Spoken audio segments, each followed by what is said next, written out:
Primer libro de los Reyes, capítulo 9, versículos 26 al capítulo 10, versículo 29.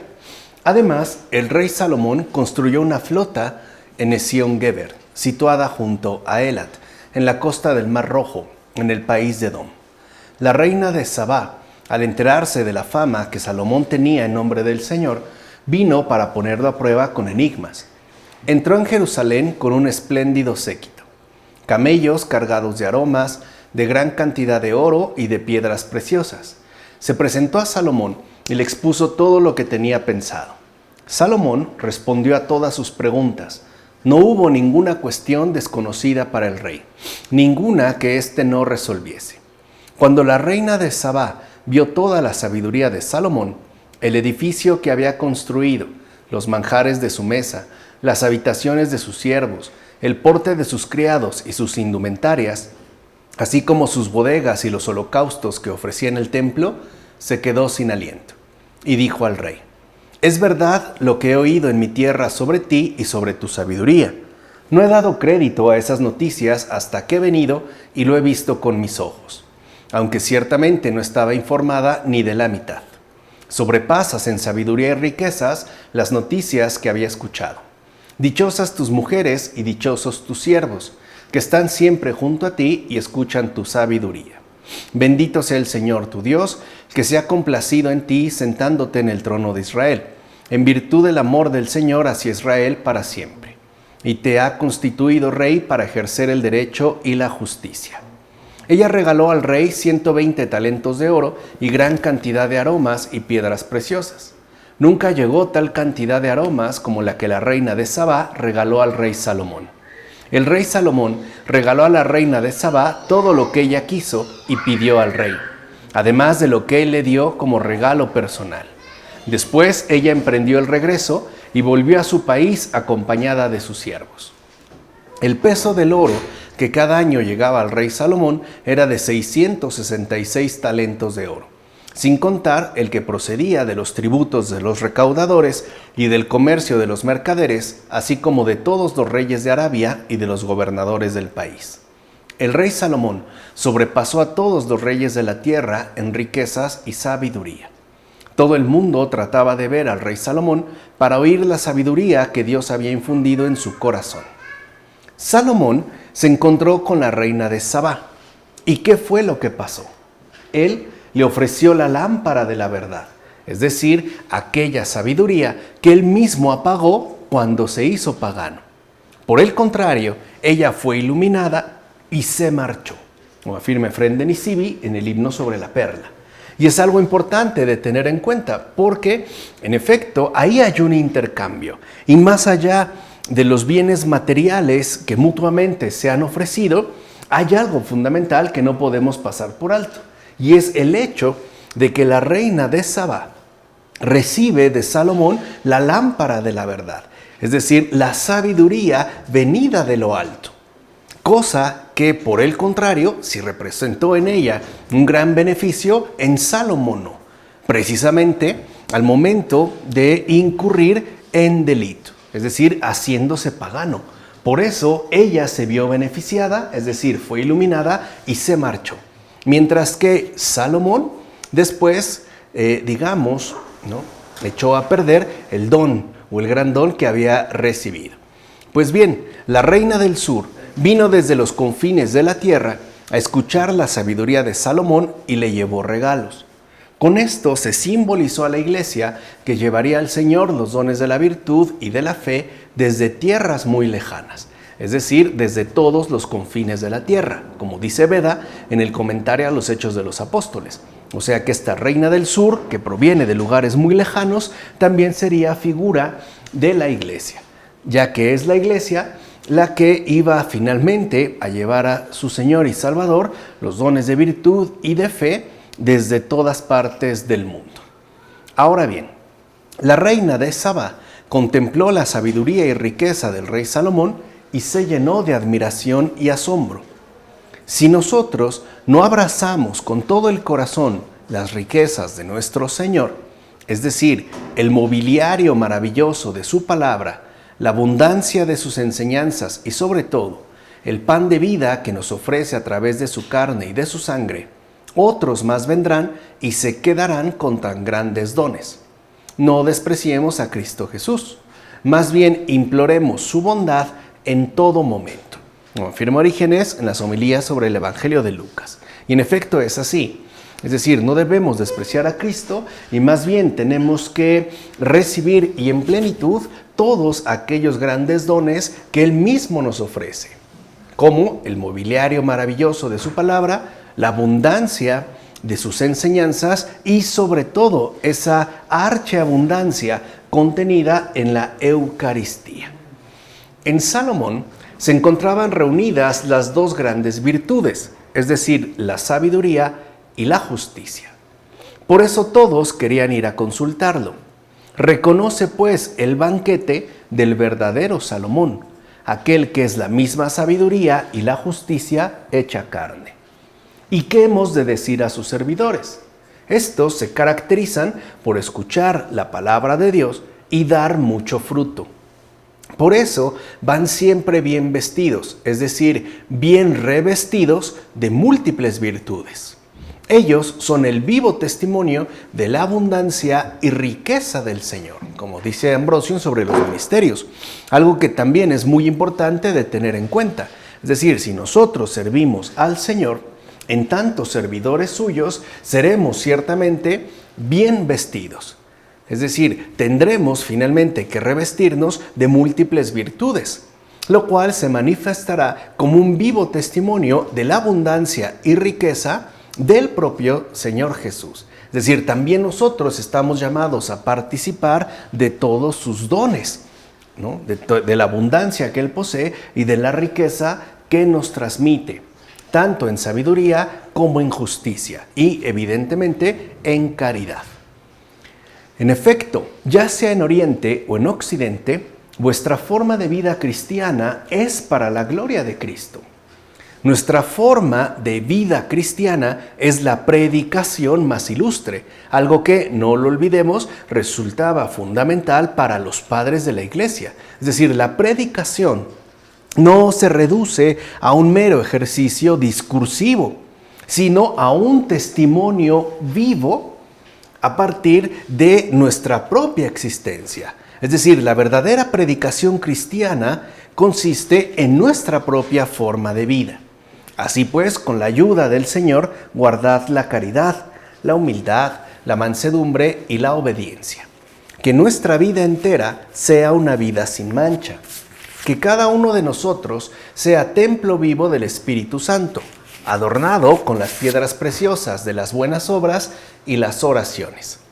Que nuestros perfumes provengan del fino aroma de las virtudes. En fin, que toda persona que se acerque a vosotros exclame con la reina de Sabá: es verdad lo que había oído en mi país, y no me había enterado ni de la mitad. Seamos, por tanto, similares a ángeles puestos sobre la tierra. Que nuestra vida cristiana se haga noticia para todo el mundo. Entonces habrá alegría en el mundo. Es decir, lo que se requiere, como dice Cesario de Arles en un sermón, es precisamente el testimonio efectivo de la vida cristiana, ¿no? Que es lo que la gente está finalmente anhelando. Es decir, el testimonio de Cristo en este mundo. Cuando esto efectivamente se realiza, es decir, cuando sí se da este testimonio, entonces el mundo también recibe la alegría que tanto necesita. La reina de Sabá era por tanto figura de nuestra Iglesia universal, venida desde los confines de la tierra hasta Cristo el Señor. Aquella reina aprendió de Salomón lo que ella ignoraba y regresó a su tierra llena de múltiples regalos. ¿No es esto lo que la Iglesia lleva a cabo para adquirir y repartir el tesoro celeste? ¿Por qué no imitamos a la reina del sur y asimismo ofrecemos oro, piedras preciosas y perfumes a Cristo? El oro es la pureza del corazón. Las piedras preciosas son las buenas obras y los perfumes corresponden a nuestras oraciones y rectos pensamientos. Mira, el negocio consiste en que perdamos cosas sin valor para recibir las que en verdad necesitamos en mayor grado. ¿Y quién más sino Cristo el Señor nos lo puede proporcionar y en abundancia? Como afirma Efrén de Nisibi en el fragmento siriaco sobre el libro primero de los Reyes. Entonces no olvidemos estas tres cosas que debemos nosotros también ofrecer a Cristo: la pureza del corazón, las buenas obras y, por último, nuestras oraciones y rectos pensamientos, es decir, oro, piedras preciosas y perfumes. En todo caso, hemos de adquirir y comunicar a los demás el conocimiento de las cosas divinas, es decir, la doctrina de Cristo, el verdadero Rey inigualable.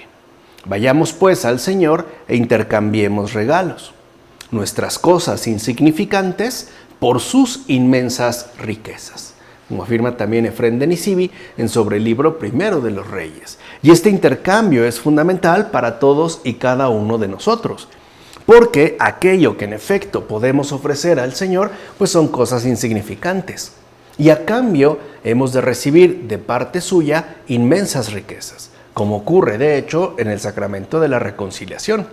¿Qué cosas le entregamos si no son nuestras faltas y nuestros pecados? Y a cambio recibimos no solo el perdón, sino también el consuelo del alma. Capítulo 11, versículos 1 a 13. El rey Salomón amó a muchas mujeres extranjeras, además de la hija de Faraón, a mujeres moabitas, amonitas, idumeas, sidonias e hititas, procedentes de los pueblos sobre los que el Señor había dicho a los israelitas: no os unáis con ellas, y que ellas no se unan con vosotros, porque inclinarán vuestro corazón tras sus dioses. Pero Salomón se inclinó a ellas por amor. Tuvo 700 esposas con rango de reinas y 300 concubinas. Sus mujeres le pervirtieron el corazón. Cuando Salomón llegó a la ancianidad, ellas inclinaron su corazón tras dioses extraños, y su corazón no fue por entero para el Señor su Dios, como había sido el corazón de su padre David. Salomón siguió a Astarte, diosa de los sidonios, y a Milcom, ídolo de los amonitas. Salomón hizo el mal a los ojos del Señor y no se entregó completamente al Señor como su padre David. Entonces edificó Salomón un lugar muy alto a Camos, ídolo de Moab, en la montaña que hay frente a Jerusalén, y a Milcom, ídolo de los amonitas. Hizo otro tanto para sus mujeres extranjeras, que quemaban perfumes e inmolaban víctimas a sus dioses.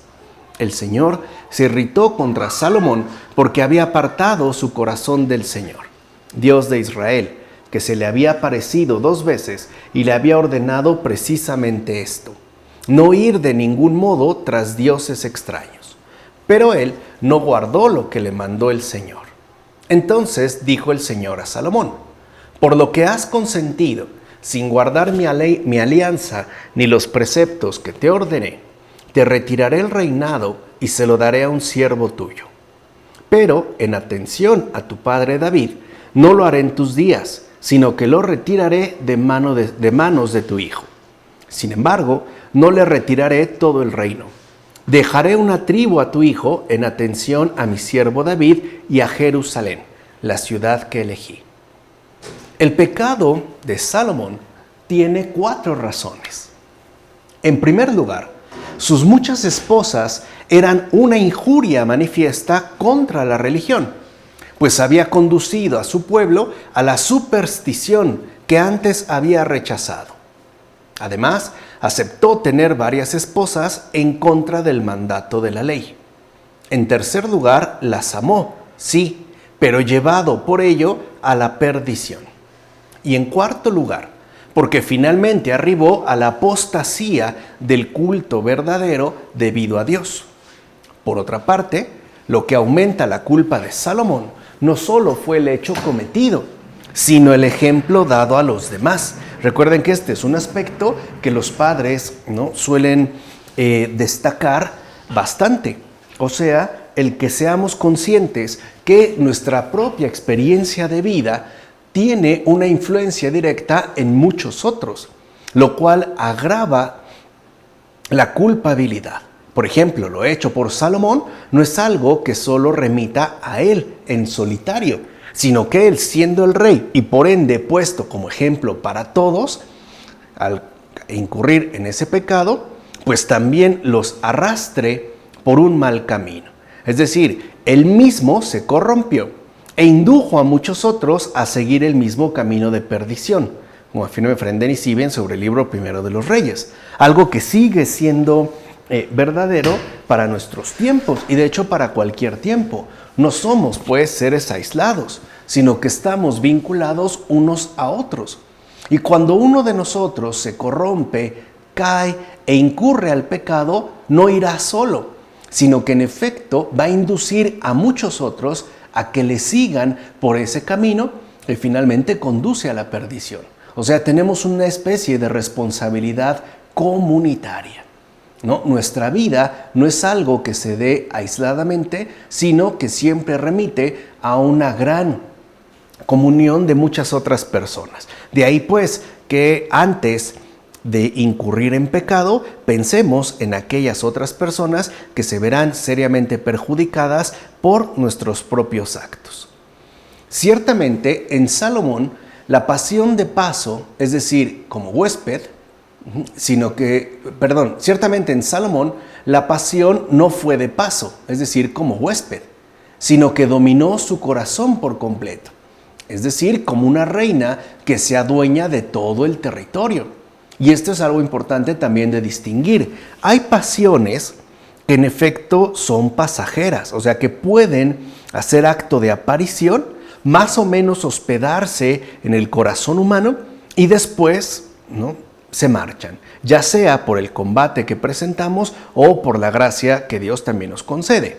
No obstante, hay otras pasiones que no son pasajeras, sino que son más bien como esta reina que se adueña de todo el territorio, ¿no? Una especie de pasión conquistadora. Qué lamentable lo ocurrido a Salomón. En efecto, el que al principio tuvo ardientes deseos de la sabiduría, la cual consiguió por verdadero amor espiritual, al final la perdió. Sí, la perdió por la ardiente pasión de un amor carnal, como afirma Agustín en Sobre la Doctrina Cristiana.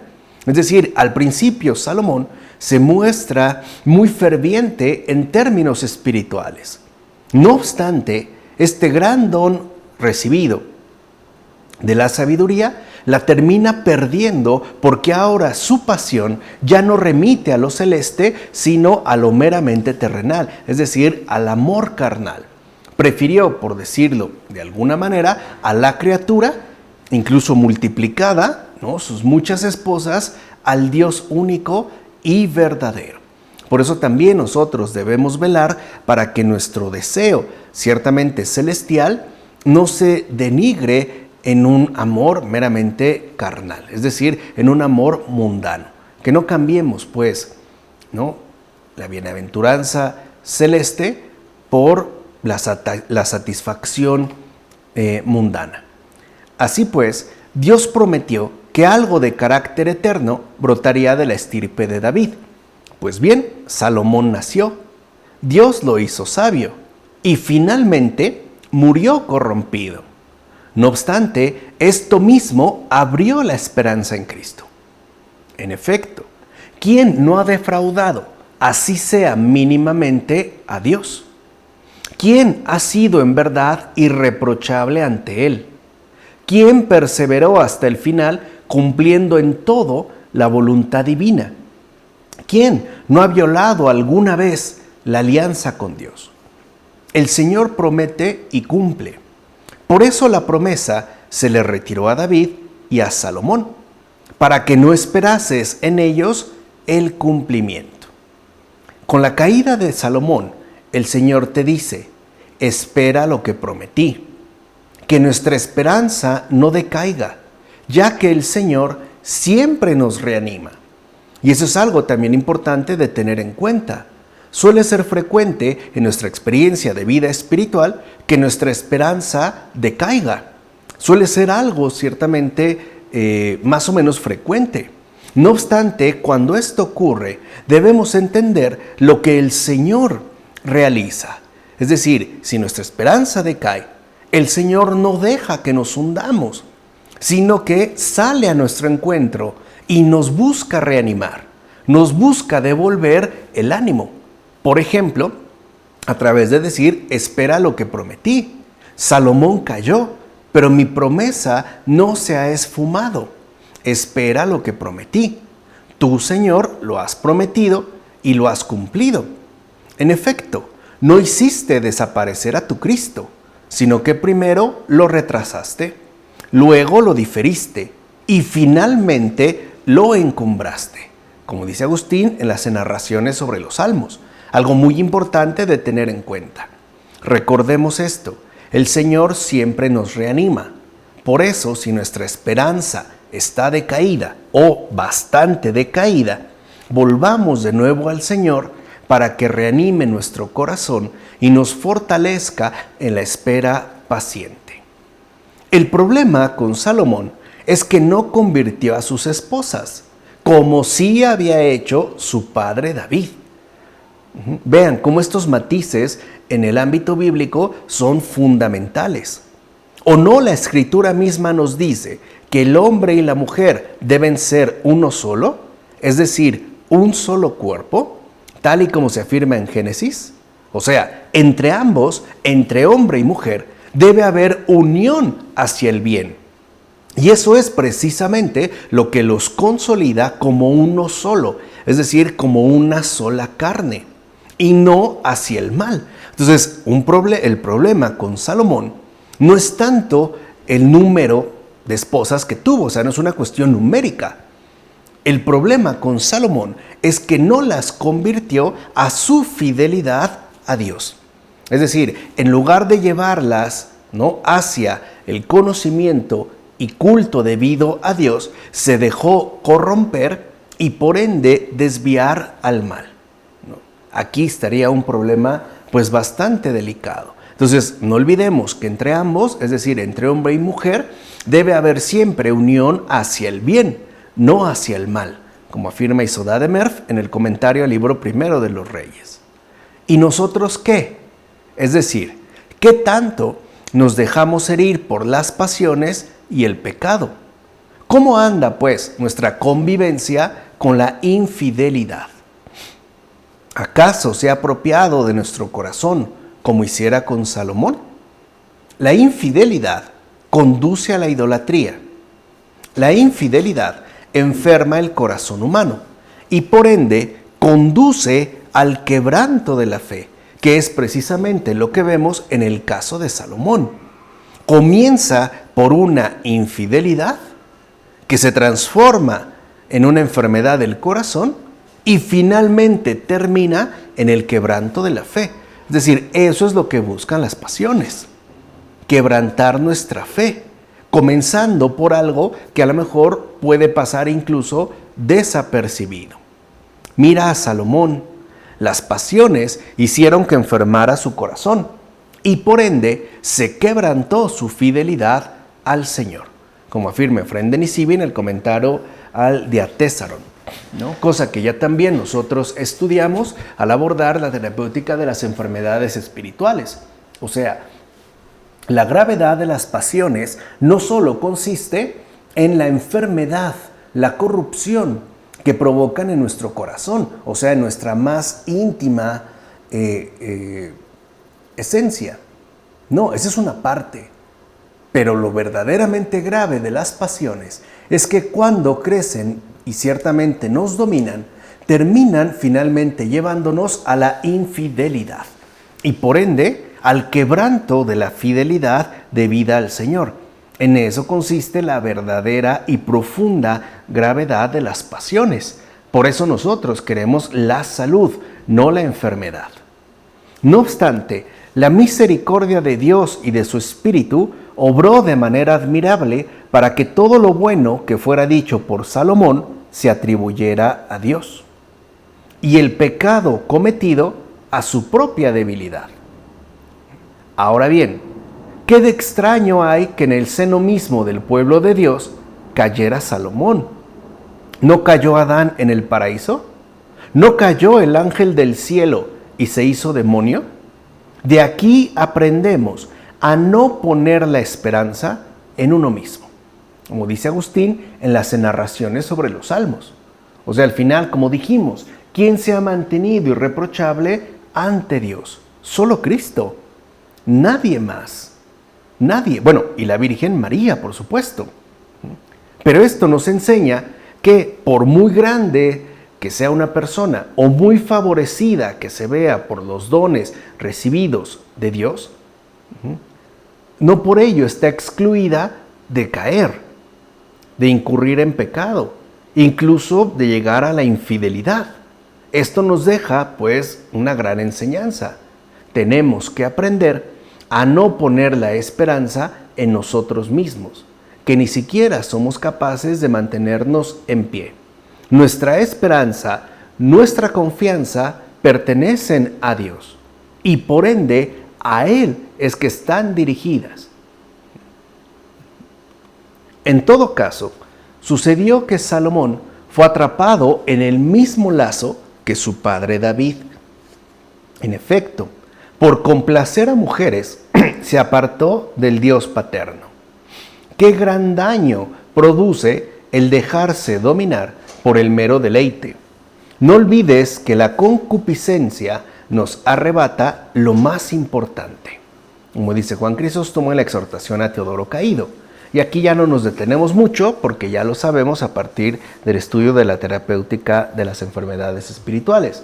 Ya sabemos que la concupiscencia se puede presentar, ¿no?, al principio como algo inofensivo, como algo cuya gravedad pues no sería notable.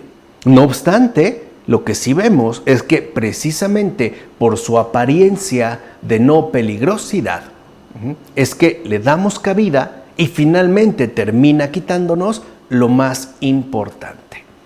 Capítulo 11, versículos 14 a 43. El Señor suscitó un adversario a Salomón, Hadad el idumeo, que era de la estirpe real de Edom. El Señor le suscitó además otro adversario, Rezón, hijo de Eliadá, que había huido de su señor Hadad-Ezer, rey de Sobá. Fue enemigo de Israel durante todo el tiempo de Salomón, lo mismo que aquel malvado de Hadad que odió a Israel y reinó en Siria. Jeroboam, hijo de Nebat, efraimita de Seredá, cuya madre era viuda y se llamaba Zeruá, siendo siervo de Salomón, se rebeló contra el rey. El motivo de rebelarse contra el rey fue el siguiente.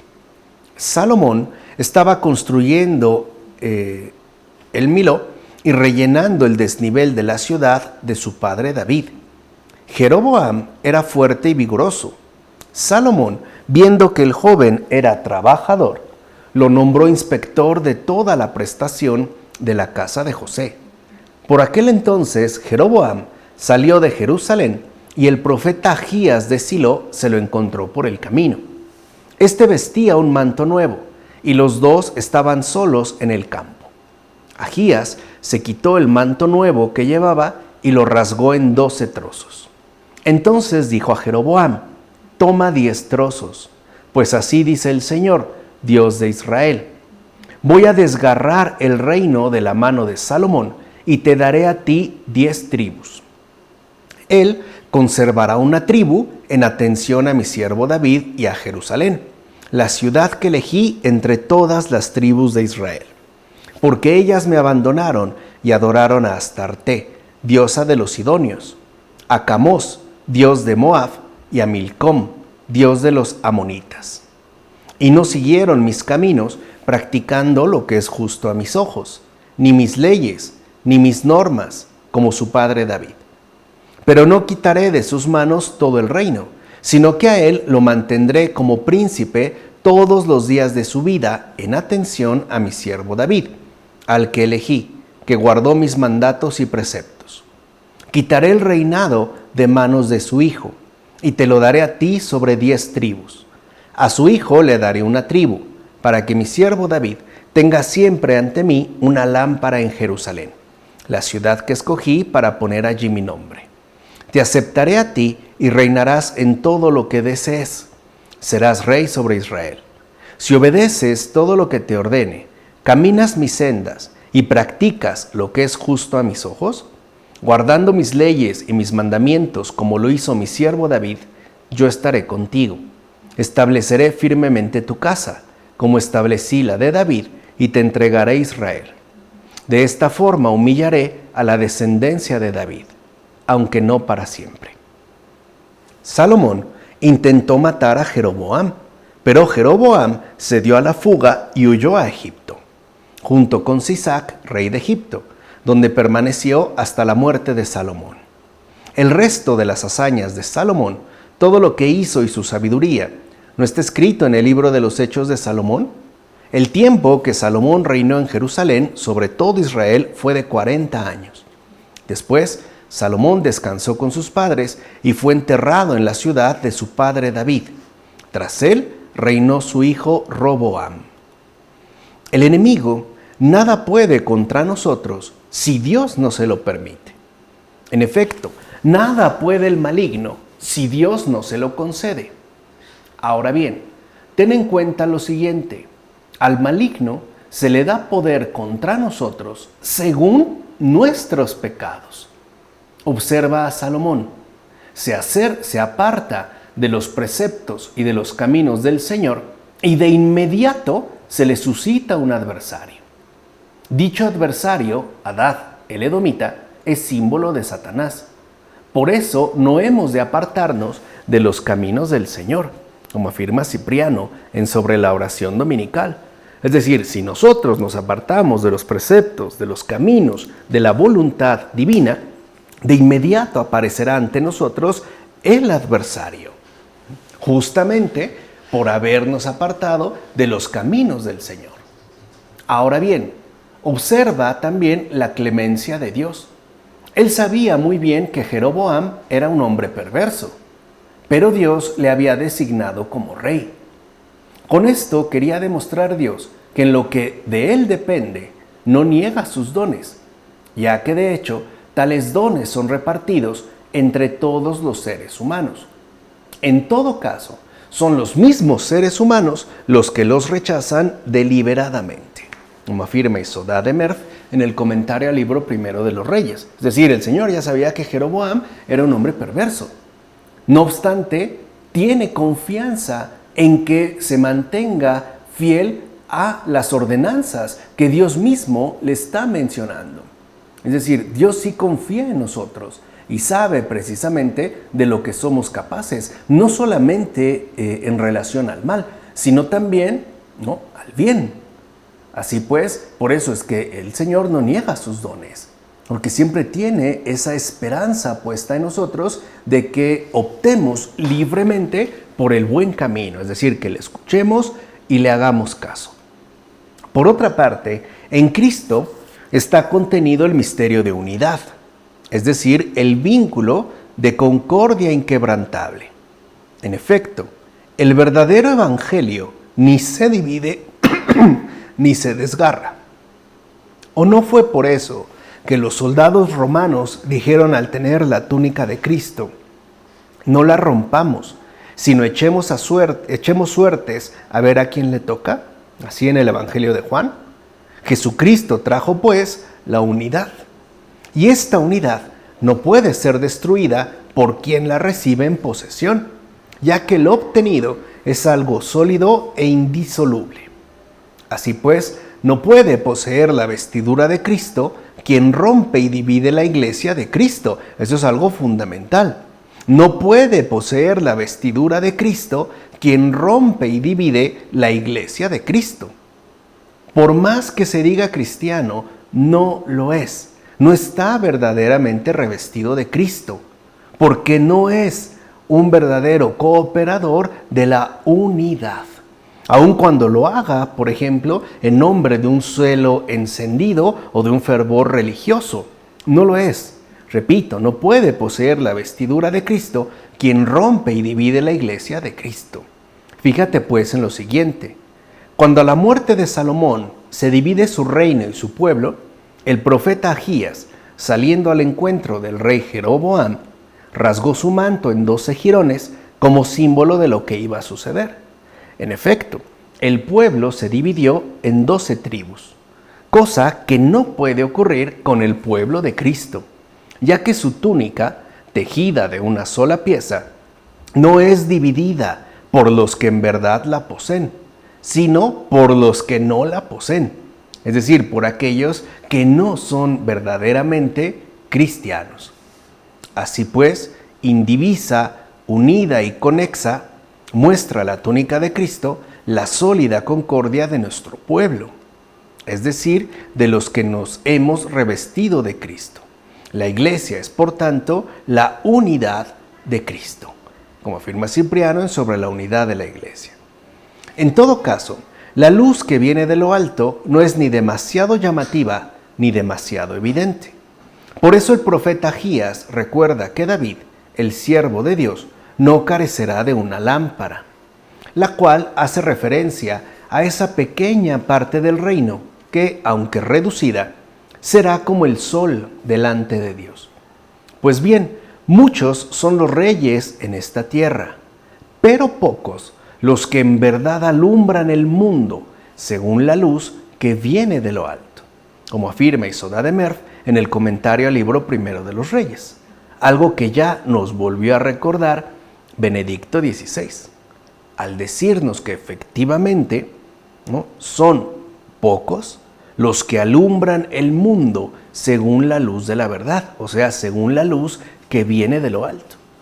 Por eso también ha hablado de una iglesia en purificación, incluso de una iglesia reducida, pero no porque se considere un elitismo o una especie de desprecio de los demás, porque así ha sido también el obrar de Dios a lo largo de todos los tiempos, incluso desde el Antiguo Testamento. Parece que es más bien una parte pequeña, más bien reducida, la que en efecto se manifiesta como sol delante de Dios y de los seres humanos. Capítulo 12, versículos 1 a 25. Roboam fue a Siquem porque todo Israel se había reunido en Siquem para proclamarlo rey. Cuando se enteró Jeroboam, hijo de Nabat, que todavía estaba en Egipto, a donde había oído del rey Salomón, volvió de Egipto.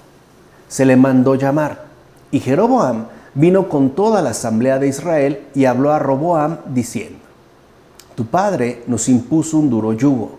Tú ahora aligera la dura servidumbre de tu padre y el pesado yugo que nos impuso, y te serviremos. Él les contestó: Marchaos durante 3 días y luego volved a mí. El pueblo se marchó.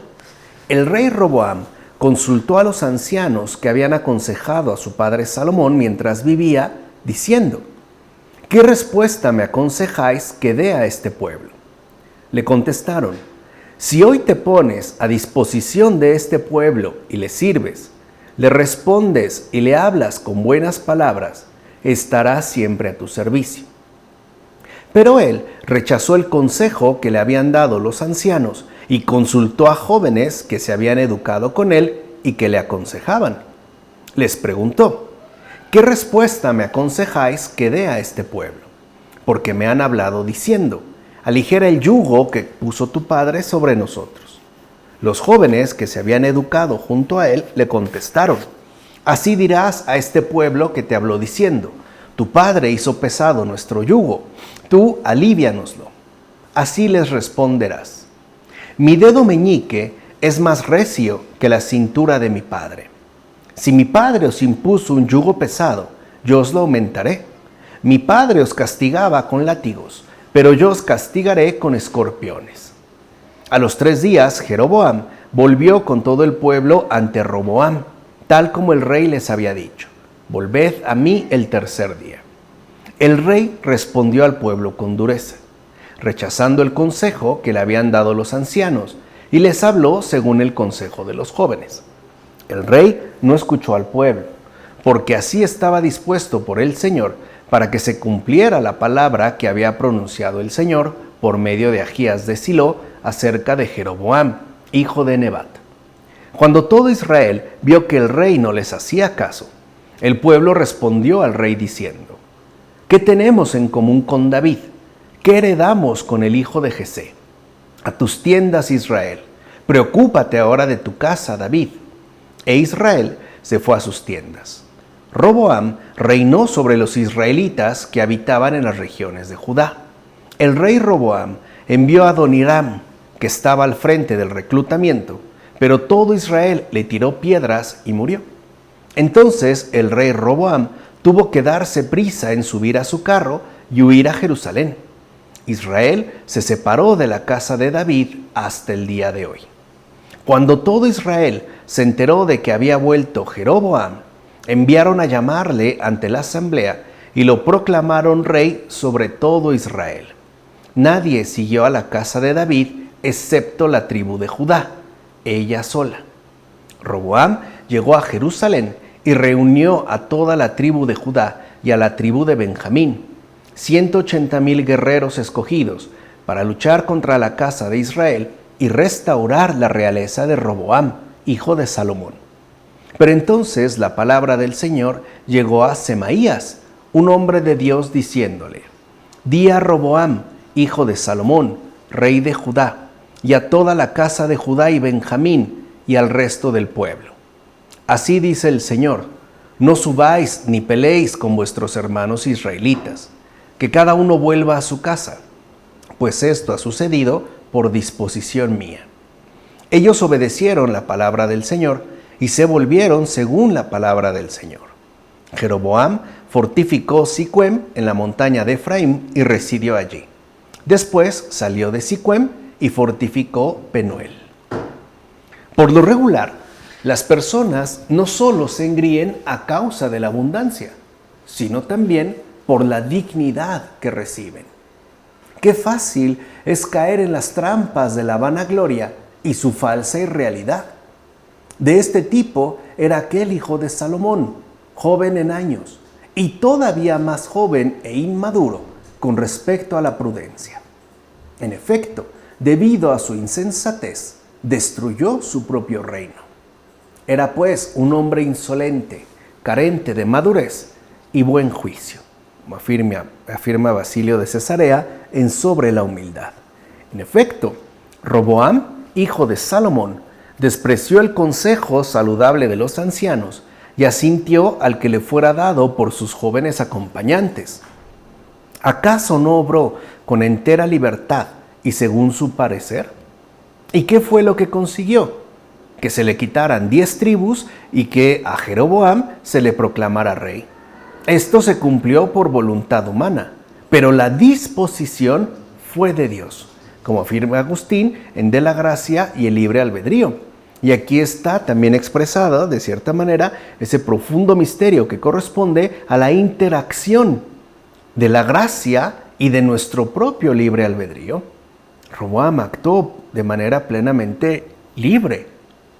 Hizo lo que quiso y no tomó en cuenta el consejo que se le dio. La disposición fue dada por Dios, pero el cumplimiento es obra también, pues, de nuestra voluntad.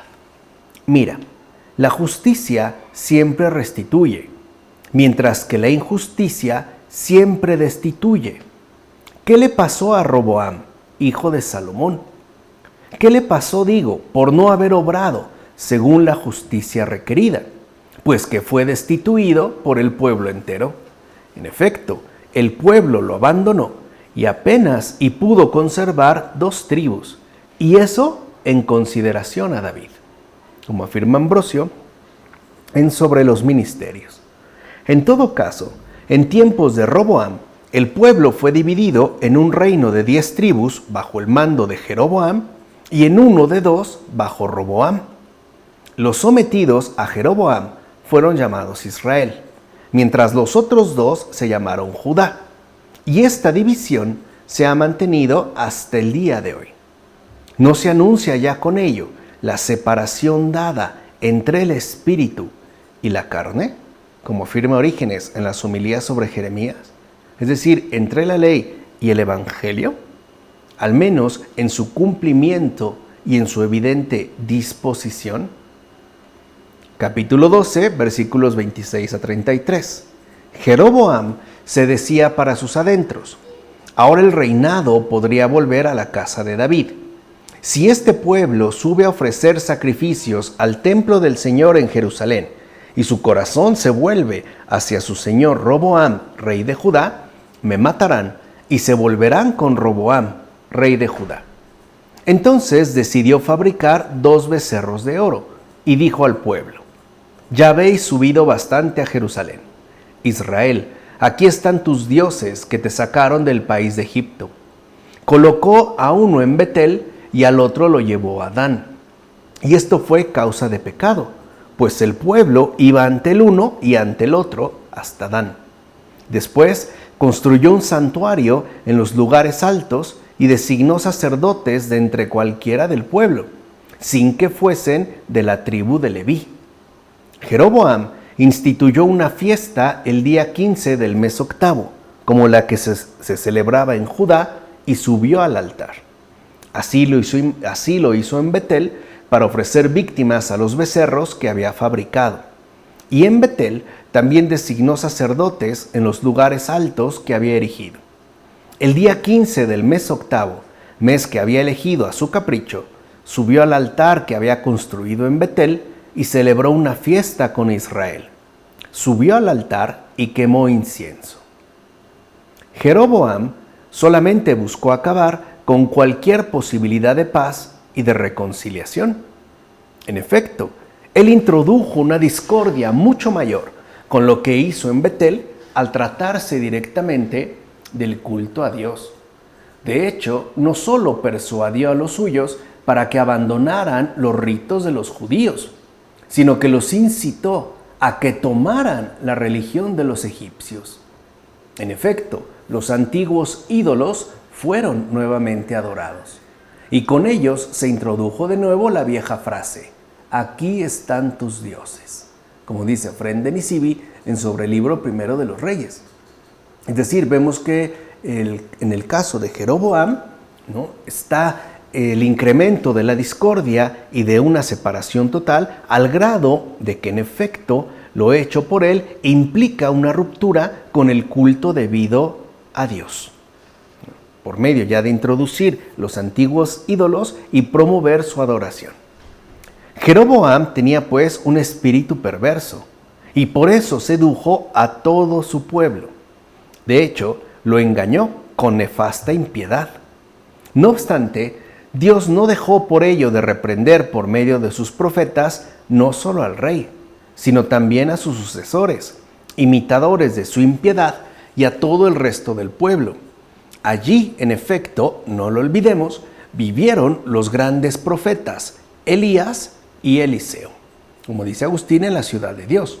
O sea, el pecado y la decadencia promovida por Jeroboam fueron grandes, pero no por ello el Señor se desatendió del pueblo. Al contrario, envió a 2 grandes profetas, Elías y Eliseo. En todo caso, el mayor problema con Jeroboam fue el siguiente: su mal ejemplo, ya que con ello se incitó a los demás a despreciar el verdadero culto y por ende a Dios mismo. En efecto, el ejemplo de Jeroboam fomentó la aparición de una falsa religión, como afirma Pedro Crisólogo en un sermón.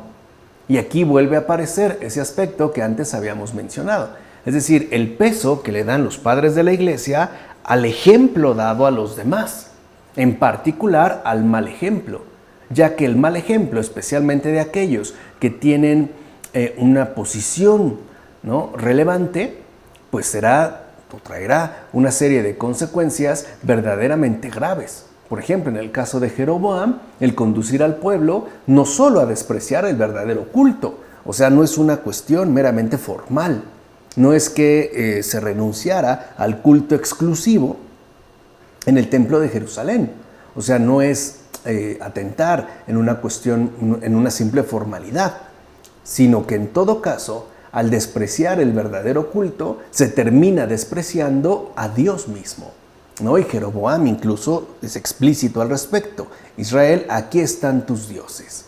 Entonces, allí estaría el verdadero problema con Jeroboam, su mal ejemplo. Capítulo 13, versículos 1 a 32. Un hombre de Dios vino de Judá a Betel por orden del Señor, cuando Jeroboam estaba de pie ante el altar quemando incienso. y por orden del Señor gritó ante el altar: «Altar, altar, así dice el Señor. Mira, nacerá un hijo de la casa de David de nombre Josías, que sacrificará sobre ti a los sacerdotes de los lugares altos que queman incienso en ti, y sobre ti serán quemados huesos humanos». Y aquel día realizó una señal y dijo: «Esta será la señal de la que habló el Señor diciendo: mirad, el altar se partirá y se esparcirá la ceniza que haya en él». Al oír la palabra que el hombre de Dios pronunció contra el altar de Betel, el rey Jeroboam extendió la mano desde el altar diciendo: «Apresadlo». Entonces se le paralizó la mano que había extendido y no podía volverla hacia sí.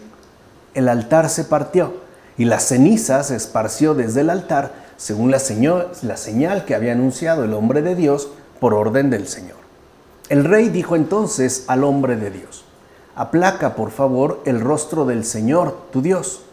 Ruega por mí para que me quede restablecida la mano». El hombre de Dios aplacó el rostro del Señor, y al rey le restableció la mano tal como la tenía al principio. El rey dijo al hombre de Dios: «Ven conmigo a casa a comer y te haré un regalo».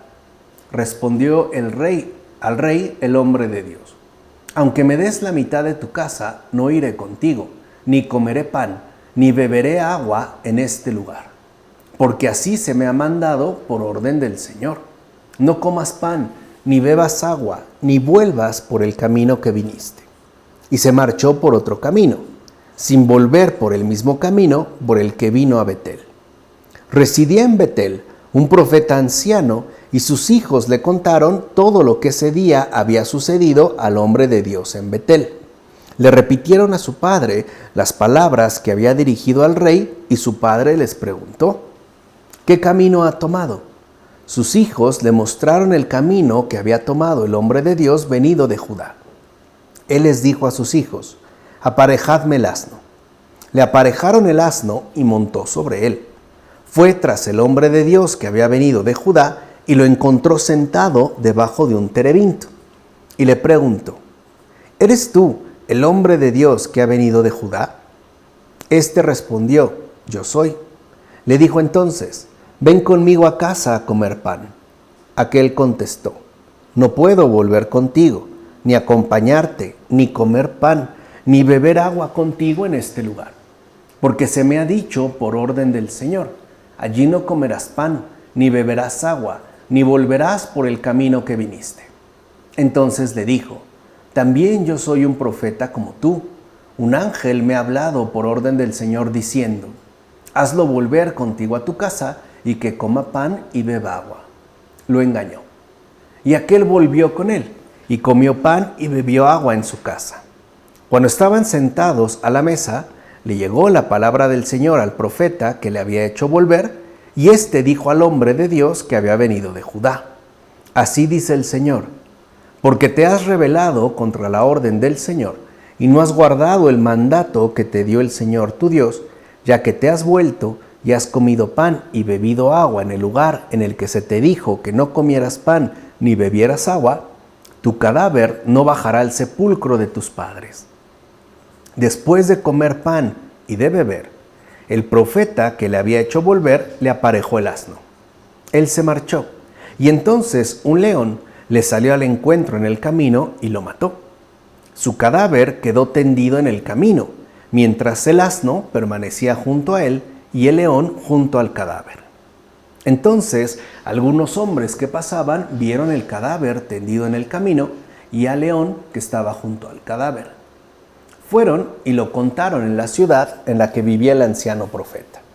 Lo oyó el profeta que le había hecho volverse del camino y dijo: «Era un hombre de Dios que se rebeló contra la orden del Señor, y el Señor lo ha entregado al león que lo ha atacado y le ha dado muerte, según la palabra que el Señor le había hablado». Les dijo a sus hijos: «Aparejadme el asno». Se lo aparejaron. Fue y encontró el cadáver tendido en el camino, y también al asno y al león que permanecían junto al cadáver. El león no había devorado el cadáver ni despedazado al asno. El profeta recogió el cuerpo del hombre de Dios, Lo puso sobre el asno y volvió con él. El anciano profeta entró en la ciudad para hacerle duelo y enterrarlo. Puso el cadáver en su propio sepulcro e hizo duelo por él diciendo: «Ay, hermano mío». Después dijo a sus hijos: «A mi muerte me enterraréis en el sepulcro en el que está enterrado el hombre de Dios. Junto a sus huesos colocaréis mis huesos, porque tiene que cumplirse la palabra que él pronunció por orden del Señor contra el altar de Betel y contra todos los lugares altos que hay en las ciudades de Samaria». Mira, hay profetas y falsos profetas.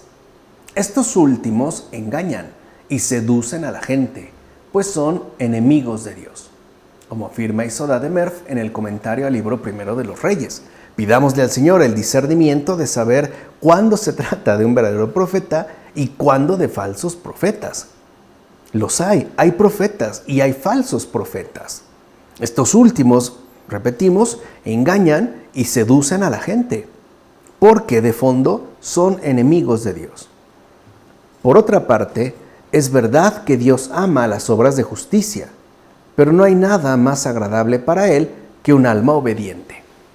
Aprendamos pues de aquel ejemplo y no corrompamos la obediencia que ciertamente corresponde a los seres humanos espirituales, como afirma Tertuliano en el Ayuno. Ahora bien, aquel hombre de Dios no cumplió debidamente lo que se le había encargado y fue castigado. Pero no vayas a creer que se trató de un tremendo castigo. En efecto, desobedeció y fue castigado. Pero el castigo recibido no era en verdad extremo. ¿Acaso no sabemos que lo que ocurre al cuerpo no es tan relevante como aquello que le sucede al alma? En efecto, al hombre de Dios se le privó de un final corporalmente aceptable. Sin embargo, no se dijo nada con respecto a su alma. Es verdad que el Señor quiso castigar a su siervo, pero su desobediencia no fue producto de su contumacia, pues como bien sabemos, fue engañado. Así pues, incurrió en falta, pero no por cuenta propia, sino por falacia ajena. De hecho, creyó que obedecía cuando no obedeció, como afirma Agustín en La piedad con los difuntos. Entonces aquí vemos también, ¿no?, la dificultad a la que a veces nos enfrentamos al intentar evaluar una cierta situación dada. Por ejemplo, como ocurrió en este caso con este profeta. No obró por cuenta propia, sino por engaño. No cumplió debidamente lo que se le encargó, pero no fue por malicia, fue por debilidad. En este caso, por haberse dejado engañar. Ahora bien, el león mató a aquel hombre, pero no lo devoró, pues actuó conforme al mandato de Dios. En efecto, el león no atacó por hambre, y esto sucedió para que Jeroboam y sus sacerdotes comprendieran lo siguiente: los que ofrecen sacrificios a los ídolos sufrirán un castigo mucho mayor, es decir, no solo la destrucción del cuerpo, sino también la del alma, como dice Isoda de Merf en el comentario al libro primero de los Reyes. Porque claro, pareciera extraño o resultaba muy extraño que León matara a una persona y no devorara el cuerpo. Es más, ni siquiera atacar al asno, por ejemplo, ¿no? El cuerpo no lo tocó. Incluso hasta parece que lo estaba velando, ¿no?, que literalmente lo estaba custodiando. En efecto, el castigo que recibió aquel hombre de Dios fue de carácter temporal, es decir, para nada comprometió el destino de su alma. ¿O no es verdad que el propio león veló el cuerpo de aquel hombre y no lo devoró?